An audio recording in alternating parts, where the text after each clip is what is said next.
Monster Party, a game on the NES that is supposed to be a horror game. But I don't really see how this game can be scary. I mean, look, there's, what, eggplants? It had bowls? I mean, look at this, it has, what, is that tempura? Onion rings, what? I don't see how anything on this game can be scary. I mean, like, what could possibly— oh my god, spider! Okay, so Monster Party is a nice, lovely game about monsters who are going to have a party. Yay! Happiness.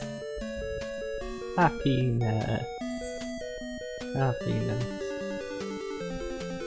So the game is all about a boy named Mark, and he is walking home from presumably baseball practice when there was a star that got brighter and it made his eyes moist. Well, what? Okay. Anyways, it turns out that star wasn't actually a star, but it was actually a monster. And with the whole, you know, generic evil monsters are controlling our world, and he needs our high-tech weaponry to help destroy evil monsters. And by high-tech weaponry, we mean a bat.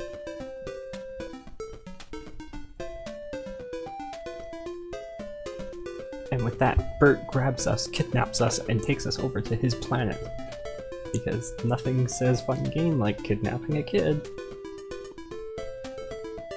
And then with that, we go and we fuse with the monster. Wait, what?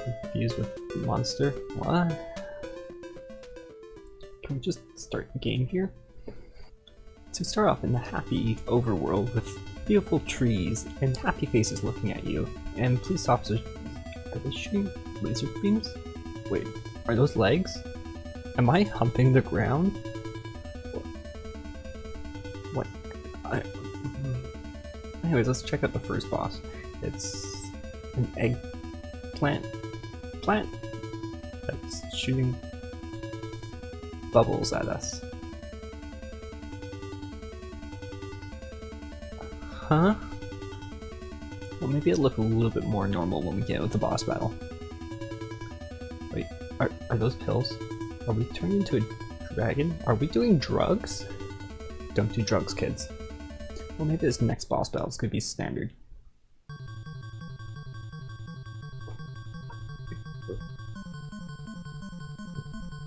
So the boss died before we even got there.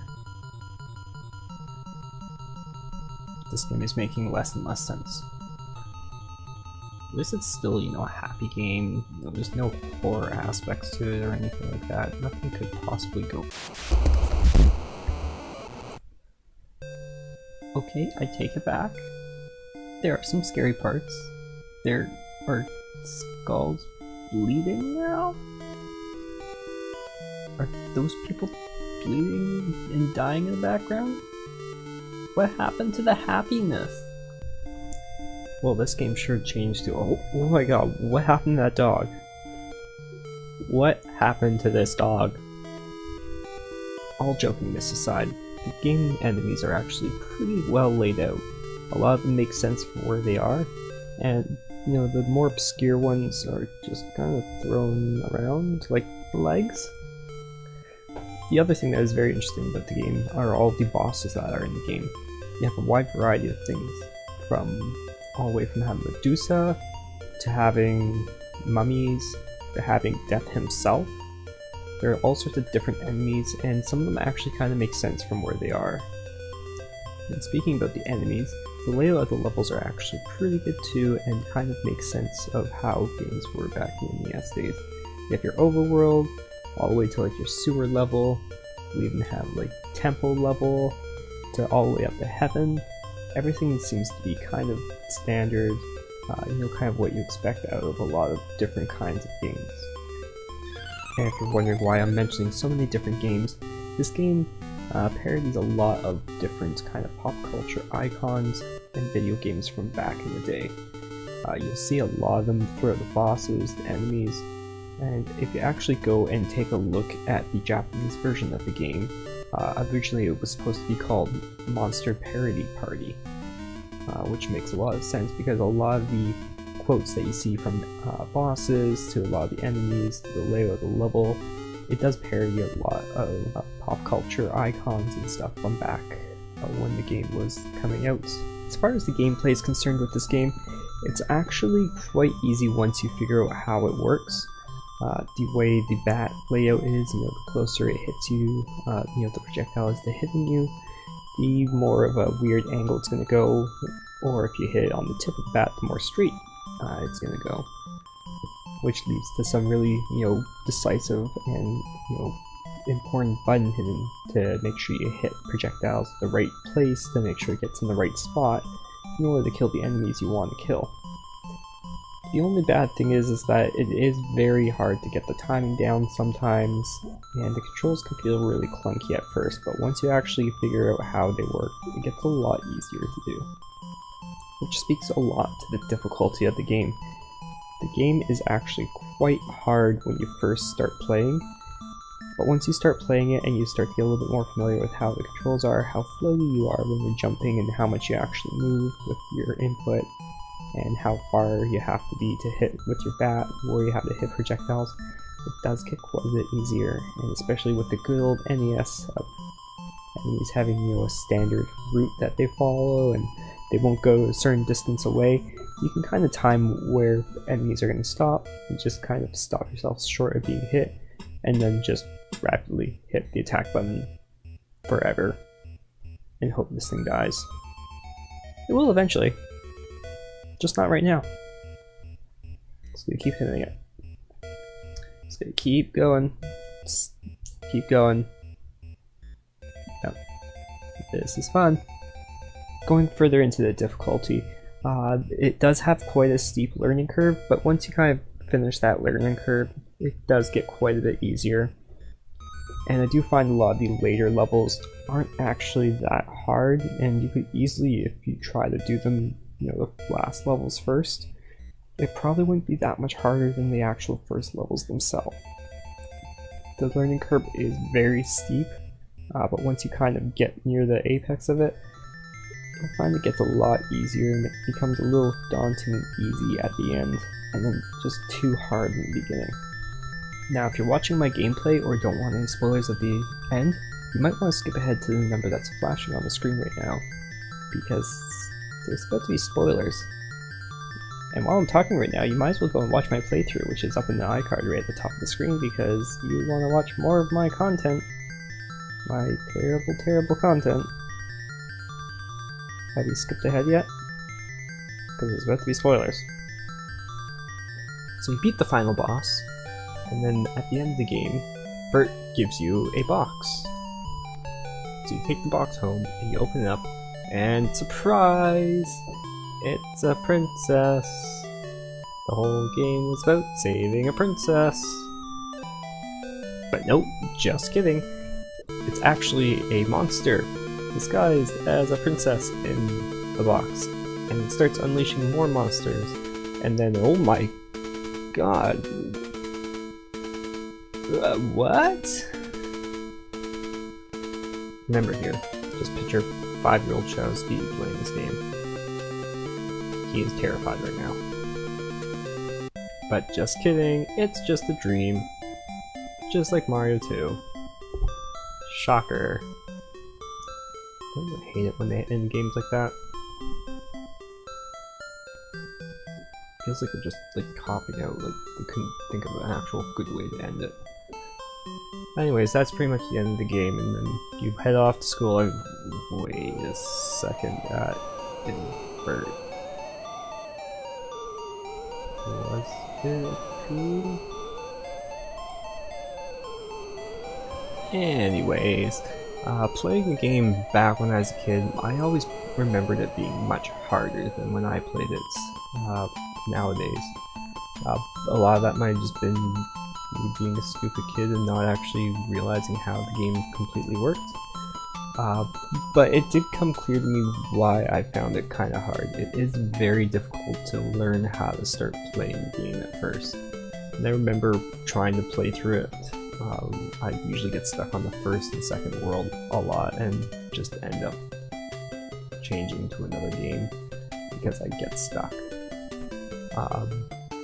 But I did eventually beat it. I remember beating the game in probably about 4 or 5 days of actually getting the game, just because I kind of played it non-stop a lot. And it does make sense on why I was actually able to beat the game. Because once you do get a handle of the game, it is quite a bit easier. Not that the levels get easier, but just that you get used to it and they don't really get any harder. So that made a lot of sense, thinking about it back then to now, on why I was able to beat it and why none of the game really made much sense beyond like the 4th and 5th level. You know, bits and pieces I do remember, but for the most part I don't really remember it because I only really beat it once. And then after the ending of being traumatized and also not really having any kind of replayability after the game, there was no sense on me actually coming back to try to replay it again and beat the levels, or memorize the levels that I had beaten that I've only beaten once. So that is a big reason why I don't remember much beyond like the 3rd and 4th world, is because I never really got beyond that point except for the one time. As far as the fear factor of the game, it definitely was a lot more scary when you're 5 years old than when you're not 5 years old, because I'm old now. But nevertheless, there are parts in the game that are quite scary still to this day, especially if you don't know that they're coming. Playing it now, if there's a couple parts that was kind of give you those little chills that you kind of remember. It's like, oh yeah, that was scary back then. Not so much now, but it was scary back then. But knowing that that came out, it didn't make it quite as scary. But I could totally see someone playing it for the first time, or even if you were watching, my playthrough, it may have, caught you off guard and might have given you a little bit of a jump scare. But again, it's hard to make a really scary NES game with, having pixel graphics and stuff. And 8-bit chiptunes and stuff. It's not as easy to make something scary as like something that's scary nowadays. But for an NES game, it's definitely probably one of the more scary ones out there. And for what it had, it did a pretty good job at making it spooky. So overall, the game did seem a little bit more fun, I guess, sort of, kind of, when I was a kid than now. Although a lot more of it does make sense.